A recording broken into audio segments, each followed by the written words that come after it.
Histoire vraiment troublante, Jasmine, dans un restaurant McDonald's de Granby. C'est une fillette de 9 ans qui aurait été agressée sexuellement dans les toilettes. Oui, c'est ça. Ce qui est le plus troublant là-dedans, c'est que ses parents étaient à quelques mètres d'elle. C'est une visite, en fait, à ce restaurant McDonald's de la rue de Denison-Est qui s'est transformé en cauchemar pour une famille. La famille était attablée lorsque la fillette de 9 ans est allée à la salle de bain des femmes, seule, et il y a un homme de 22 ans qui l'a suivi et selon la police de Granby, il l'aurait agressée sexuellement.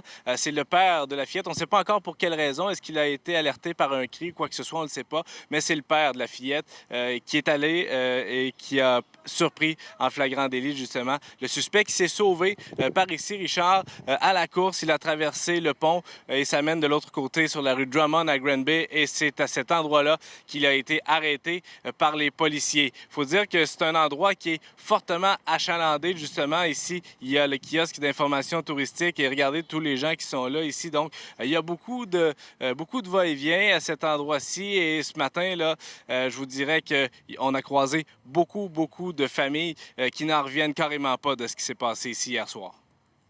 Ça fait un choc quand même. J'aurais pas pensé que ça se passerait dans ce coin-là ou dans un endroit aussi public que ça. C'est choquant, là. Ça te dit, faut pas que tu laisses ton enfant même pas 2 minutes aller aux toilettes tout seul, là. Hein? Ce qu'on fait tous comme parents, des fois, là, tu sais. Là, on est allé aux toilettes, justement, mais je les accompagne parce que sont plus petits. Mais j'imagine qu'à 9 ans, tu fais confiance, tu te dis, c'est pas loin, là, t'es assis juste là. Alors, le suspect, c'est un homme de 22 ans de Granby qui est connu des policiers. Il est détenu depuis hier soir et il doit comparaître cet après-midi au palais de justice de Granby et on sera sur place. Les détails sur LCN. D'accord, on se retrouve plus tard. Merci, Jasmin.